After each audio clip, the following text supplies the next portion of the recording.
பேருங்க? சத்யபாமா. தீபாமா, எங்கேருந்து வரீங்க? மதுரையிலேருந்து வரீங்க. தம்பி பேர்? பிரவீன். பிரவீன், என்ன பிரச்சனைக்காக இங்கே நியூரோதெரபி ட்ரீட்மெண்ட் எடுக்க வந்திருக்கீங்க?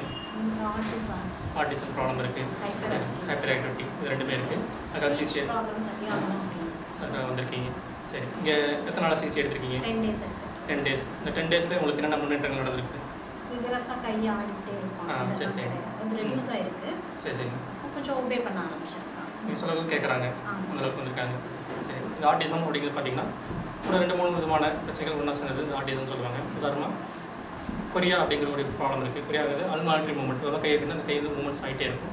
அவங்களால கண்ட்ரோலே பண்ண முடியாது. அந்த மாதிரி கை அல்லது கால் மூவ்மெண்ட்ஸ் வந்து மட்டும் நமக்கும் மீறி இந்த மூவ்மெண்ட்ஸ் வந்து ஆகிட்டே இருக்கும். இந்த கொரியா சொல்லுவாங்க. அந்த ப்ராப்ளமும் இருக்குது. ஹைப்பர் ஆக்டிவிட்டி அப்படிங்கிறது ஒரு குறிப்பிட்ட இடத்துல ரொம்ப நேரம் அதிகமாக வந்து உட்காந்துட்டே இருக்க முடியாது.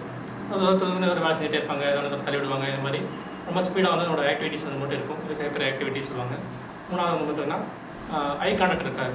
கான்சன்ட்ரேஷன் வந்து அவங்களுக்கு பண்ண முடியாது. அவங்க பேசணும்னா அவங்க திரும்பி வேறு எங்கேயாவது பார்த்து பேசிகிட்டு இருப்பாங்க. இந்த மாதிரி இருக்கும். அடுத்து ஸ்பீச் ப்ராப்ளம் இருக்குது. பேச்சு வந்து சரியாக வராது.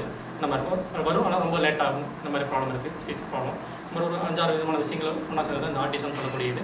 இதுக்கு வந்து இப்போ 10 நாள் சிகிச்சை எடுத்திருக்காங்க.